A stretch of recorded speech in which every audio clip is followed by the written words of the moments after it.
Honorable colleagues, I welcome you to today's sitting. On Tuesday, 10th October 2023, the Deputy Speaker, Thomas Tayebwa, criticized a proposal by the Ministry of Health to lower the eligibility age for contraceptives, saying it is a form of legitimizing defilement, a concern that had been raised by Amuru District Woman Member of Parliament, Honorable Lucy Akello. A very glaring and scaring headline today in the Daily Monitor, which says that girls to get birth control from age 15 in the NEO plan. This means we are reversing the age downwards from 18. Where is that plan coming from? Have you done a study to find out the implication of contraceptives on young girls who have not given birth? Right, Honorable Speaker, today I called the Director, Curative Services in the Ministry of Health, and we discussed it. He said he was suggesting, and then the monitor wrote as if it was already a policy. Our prayer is that the devil doesn't find a way, and such as thoughts should never even come into minds of our people, because it's giving up. That's formalizing defilement. That's clearly saying we have failed.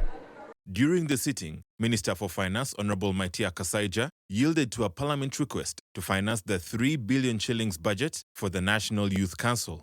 For the youth, every quarter we send 1 million to the districts to help the District Executive Committee for the Youth to do their work. In the last quarter, we did not send anything. Reason, the finance for the National Youth Council was reduced by 80%, because they were getting only 4 billion last financial year, and this financial year they had given us only 800 million. And Honourable Minister, you become honest, because I like you for being a honest man. But I'm waiting for your 3% supplementary, and you will see where you will have put money. And you will ask yourself a question whether you could not get 4 billion. Just to 3 more billion. 3 more billion. And you address issues to do with 75% of this population. Anything that touches the future of this country should be very deep on the heart of us. And the children we are talking about are the future. I will go back to the ministry, suppress somewhere. Thank you. So that the youth are facilitated. Members of Parliament also expressed frustration over continued delays in electricity connections despite the prerequisite infrastructure in their constituencies. Plans are underway, Right Honourable Speaker and colleagues, to update feasibility studies for Ayago hydropower plant. Ayago plant is expected to generate 840 megawatts. Oriang will generate 392 megawatts, and Kiba will generate 400 megawatts. In my constituency, Service Sub-County, there was a project that was going on under rural rectification. The project was completed, but before the handover, Roya was taken to your ministry. Up to now, the project is stuck. No connection, nothing. Transformers are there, poles are there, but people are stuck with the connection. We have a number of mushrooming, upcoming town boards, town councils. We have now injected money in PDM. People are producing. Very soon we shall have a lot of cassava, maize harvested. But the rural countryside, even where there is power now, you find a whole big center without power. Why? Because there are no transformer put for them to step down the power to reach the secondary seed schools that we are building, to reach the health centers, to even add value to the crops. Let me promise that where the issues that have been raised are of technical nature, I am going to sit with my technical people to produce a response to the technical issues. In the sitting, legislators called on government to introduce courses at universities to train medical doctors known as geriatricians who specialize in the treatment of older persons. There is only one geriatrician in Uganda. So the emergency for training people to specialize, there might be many doctors, but those who have specialized in taking care of older persons, I know only one in Kampala. Now, if there's only one in Kampala, what's happening to the rest of the country? I would want to make the following propositions. One, that the university, Makerere University, gives preferential admission to students doing geriatric medicine. And Ministry of Health also does that in as far as recruitment is concerned. In 2021, His Excellency the President directed that old age medical specialists, also known as geriatricians, are recruited and awareness on diagnosis for older age diseases is prioritized. On Wednesday, 11th October 2023, Parliament acknowledged the appointment of Mawokota County South MP, Honorable Yusuf Nsibambi, as the Forum for Democratic Change Party whip in Parliament. On the 6th of October 2023, the court made a ruling to the effect that the FDC National Delegates Conference was free to convene and elect new office bearers.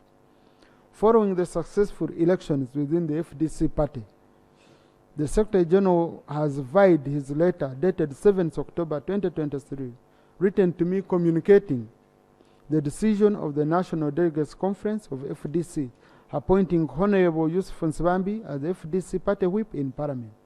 In the circumstances, therefore, I do accept the designation of Honorable Yusuf Nsibambi as the FDC party whip. I take this appointment for my party as a very big challenge. You can tell and see what is going on. So it's my duty and responsibility to galvanize the party and also to bring some sense of decency in the debates we are making in Parliament as FDC. I promise we'll work with all the other members.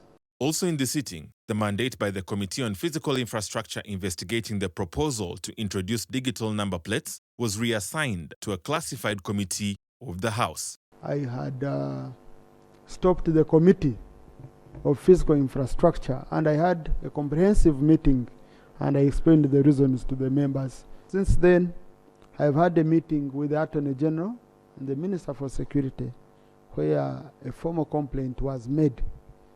This was a classified procurement which we were handling in a manner that is not provided for under the PFMA on how classified matters are handled. Because of that, I want to invoke Section 24, subsection 2 of the PFMA that handles issues of classified nature, whereby we have a committee. For budget, we have a committee. For accountability, we have a committee that handles classified matters. Also in the sitting, Parliament rallied behind the Minister for Lands, Housing and Urban Development, Honorable Judith Nabakoba, and adopted the Ministry's recommendations for the implementation of the National Physical Planning Act. Right Honorable Speaker and Honorable colleagues, these are the recommendations. Establishment of a conditional grant for the physical planning function for all local governments. Enhance the budget for the Ministry of Lands, Housing and Urban Development to establish and operationalize the physical planning unit, responsible for compliance and enforcement, monitoring of physical development plans, in line with the Cabinet Directive, issuance of certificates of compliance to strengthen the implementation of the physical development plans. I have towns which are in excess of 10 that should have already been town councils, but there is no plan. And we have encountered a very serious challenge when we are developing infrastructure like the roads. There is no way you can pass a road. Even now with the electricity and the water, in some of these that have been gathered for piped water, we have got serious challenges. Where the pipe should pass, there is already a building. So the minister should actually help us to come up with guidelines. When people apply for plans, the physical planning department will not, they neither deny nor allow. What happens? They give money under the table and they are allowed to construct at night. We must address the issue of corruption and criminalizing the people that embrace. During the sitting, The Minister for Health, Honorable Jane Ruth Acheng, told MPs that the deficient power supply to hospitals across the country has posed a challenge in operating key equipment. High-capacity PSA plants were procured for all specialized and regional hospitals. Some are already within the country being installed. Some are yet to come. There is only one challenge. The power that is connected to the facilities cannot run them. The Ministry of Energy is aware they need a 3-phase. All the hospitals are connected to 1 phase. The Ministry of Energy committed to address that issue. A regional referral hospital? Yes. Is connected to a single phase? Yes, Right Honorable. Wow. Right Honorable Prime Minister,